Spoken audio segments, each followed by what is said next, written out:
For we must remember that the materialist philosophy, whether true or not, is certainly much more limiting than any religion. In one sense, of course, all intelligent ideas are narrow. They cannot be broader than themselves. A Christian is only restricted in the same sense that an atheist is restricted. He cannot think Christianity false and continue to be a Christian, and the atheist cannot think atheism false and continue to be an atheist. But as it happens, there is a very special sense in which materialism has more restrictions than spiritualism. Mr. McCabe thinks me a slave because I am not allowed to believe in determinism. I think Mr. McCabe a slave because he is not allowed to believe in fairies. But if we examine the two vetoes, we shall see that his is really much more of a pure veto than mine.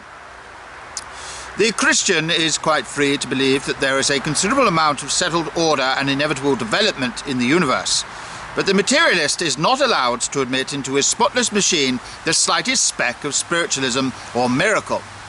Poor Mr. McCabe is not allowed to retain even the tiniest imp, though it might be hiding in a pimpernel. The Christian admits that the universe is manifold and even miscellaneous, just as a sane man knows that he is complex. The sane man knows that he has a touch of the beast, a touch of the devil, a touch of the saint, a touch of the citizen. Nay, the really sane man knows that he has a touch of the madman. But the materialist world is quite simple and solid, just as the madman is quite sure he is sane.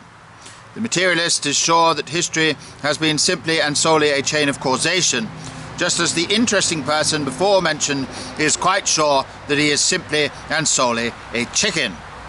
Materialists and madmen never have doubts.